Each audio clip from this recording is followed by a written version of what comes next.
Pada tahun 1960-an di Jakarta, ada seorang remaja bernama Purnomo. Purnomo adalah anak yang cerdas dan sederhana. Sejak SMA, ia sudah terbiasa bekerja dengan menjadi kernet dan pengemudi angkutan umum. Semua ia lakukan demi orang tuanya. Ketika lulus SMA, Purnomo berniat bikin kehidupannya menjadi lebih baik. Ia pun memutuskan untuk kuliah, walau dengan konsekuensi harus bekerja lebih giat lagi demi biaya kuliah. Berkat kecerdasannya, Purnomo berhasil diterima di Fakultas Kedokteran Universitas Indonesia. Saat kuliah, Purnomo berusaha membagi waktunya untuk belajar dan bekerja. Pagi sampai sore, ia kuliah. Malamnya, ia menjadi pengemudi. Semuanya demi membantu orang tua. Namun, cobaan berat datang. Sang ayah yang selama ini jadi tulang punggung keluarga meninggal dunia. Hal ini nggak bikin Purnomo menjadi jatuh. Ia makin bersemangat buat membantu ibunya agar kehidupan mereka menjadi lebih baik lagi. Berkat jasa sang ayah di dunia pendidikan, keluarga Purnomo diberi 2 mobil oleh pemerintah. Dan Purnomo pun memanfaatkan mobil tersebut menjadi taksi. Dibantu saudaranya yang bertugas jadi operator telepon, Purnomo menjadikan taksinya sebagai satu-satunya taksi yang beroperasi 24 jam. Lama-lama, taksinya makin dikenal dengan nama Chandra Taksi. Nama ini muncul karena sang saudara yang bernama Chandra sering nyebutin namanya ketika nerima telepon dari penumpang. Setiap hari, Purnomo mangkal bareng pengemudi taksi lainnya. Ia pun berteman dekat dengan Tono, teman kuliahnya yang juga bekerja sampingan sebagai supir taksi. Tapi, karena cuma Purnomo yang saat itu sudah pakai jasa telepon, taksinya lah yang paling sering menerima panggilan. Walau saudaranya harus naik sepeda dari rumah ke pangkalan buat ngasih tahu pesanan penumpang kepada Purnomo. Usahanya pun berhasil. Penumpangnya makin lama makin banyak. Purnomo pun mengajak para tetangganya untuk manfaatin mobil mereka yang gak kepake sebagai taksi dan bisa mendatangkan keuntungan. Para tetangga pun mau meminjamkan mobil mereka. Setelah mobil bertambah, Purnomo mengajak teman-temannya di pangkalan untuk masuk ke taksinya.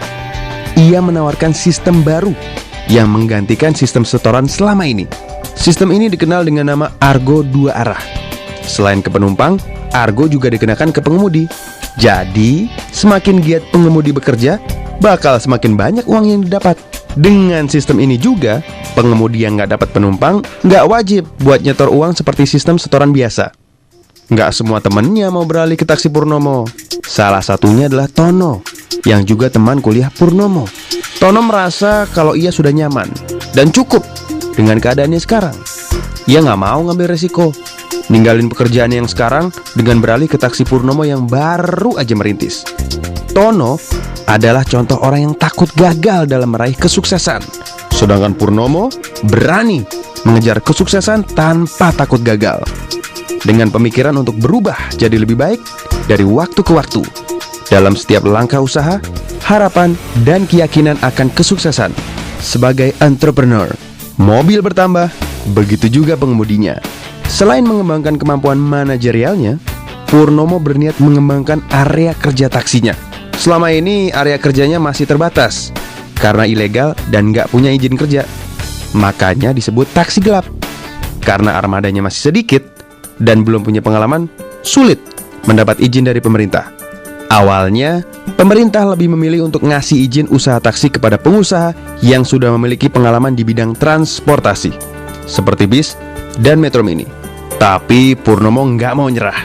Ia gigih meyakinkan pemerintah dengan meminta dukungan dari setiap pelanggannya. Karena pelanggannya menganggap taksi punya Purnomo bisa dipercaya dan punya pelayanan yang baik, akhirnya pemerintah memberikan izin usaha taksi. Hari demi hari dilalui dengan semangat. Ia selalu membagi senyuman kepada semua pelanggannya. Karena menurut Purnomo, pelayanan terhadap pelanggan sangat penting di dalam usaha jasa seperti taksi. Ketika ada dompet tertinggal di taksinya, saat itu juga barang itu dikembalikan oleh Purnomo. Walau jaraknya cukup jauh, tidak apa-apa. Berdasarkan pengalamannya itu, Purnomo menekankan kepada setiap pengemudi untuk mengembalikan setiap barang yang tertinggal dalam waktu 1 kali 24 jam. Kalau tidak, maka pengemudinya dianggap ingin memiliki barang tersebut, dan hal itu dianggap sebagai pelanggaran oleh Purnomo. Semuanya dilakukan Purnomo untuk memperlihatkan pentingnya sebuah kejujuran demi mendapat kepercayaan dari pelanggannya. Purnomo pun berniat menjadi pengusaha taksi yang sukses.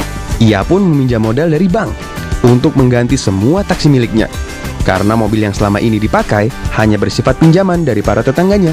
Selain itu, jika semua taksi diganti dengan yang baru, maka akan menjadi nilai plus di mata pelanggannya. Tapi, lagi-lagi Purnomo mendapat hambatan. Bank tidak mau ngasih pinjaman modal karena usaha Purnomo dianggap masih terlalu kecil. Purnomo nggak patah semangat. Ia pun menjadikan rumah tempat ia tinggal dan mobil-mobilnya sebagai jaminan untuk bank. Purnomo sangat paham resikonya. Namun, demi mencapai kesuksesan di masa depan, ia tidak takut untuk mengambil resiko itu. Akhirnya, bank mau mengeluarkan pinjaman modal untuk Purnomo.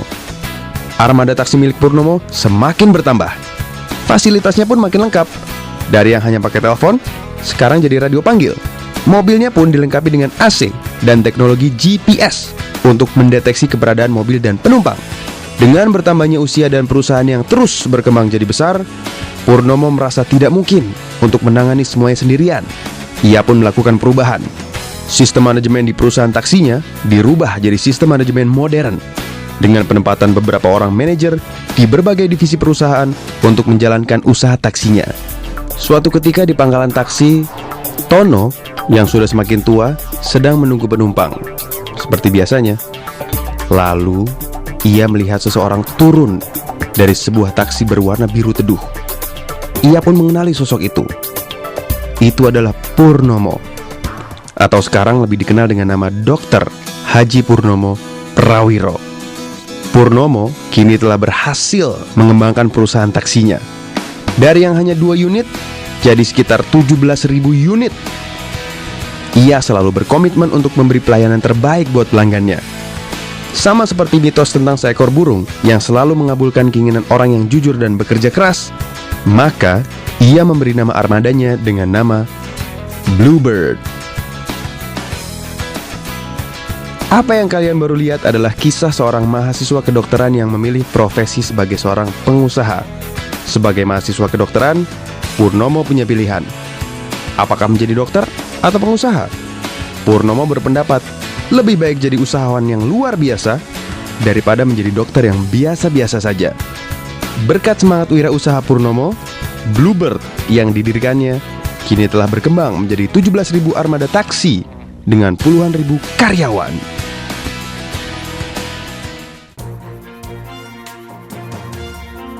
Apa yang saudara-saudara saksikan adalah sebuah cerita tentang seorang mahasiswa yang sejak kuliah sudah memulai berusaha dan sekarang menikmati hasilnya.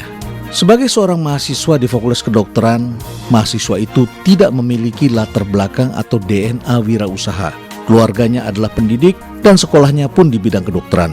Tetapi ia melakukannya dengan penuh keberanian dan memiliki berbagai tekanan. Untuk berhasil menjadi seorang wirausaha, diperlukan adanya faktor pemicu. Faktor pemicu yang dimiliki setiap orang tentu sangat berbeda-beda. Ada orang yang mendapatkannya karena tekanan hidup yang luar biasa. Ada orang yang hidupnya biasa saja, normal, menyenangkan, tetapi dia bisa berhasil karena melakukan sesuatu yang dia cintai, dia sukai, yang akhirnya membuat ia ingin terus-menerus berada di dalam dunia itu, mencari, bergerak, dan seterusnya. Purnomo Prawiro dilatar belakangi oleh kehidupan keluarga yang tiba-tiba ayahnya meninggal dunia. Ditenggarai situasi yang sulit, akhirnya Purnomo pun bergerak. Namun untuk bergerak lebih jauh lagi diperlukan adanya kecintaan, keinginan-keinginan. Dengan kata lain, sebetulnya ada sebuah impian yang memotivasi Purnomo Prawiro. Selain itu, tentu saja setiap langkahnya segera mendapatkan reward, yaitu dukungan dari para konsumen yang merasa bahwa produk yang diberikannya adalah baik. Ada beberapa hal yang saudara-saudara dapat pelajari dari kasus atau kartun yang baru saja kita saksikan. Beberapa ciri-ciri yang melatar belakangi karakter seorang entrepreneur adalah: pertama, Purnomo Prawiro berorientasi kepada tindakan atau action oriented. Action oriented ini harus dilatih sejak Anda muda.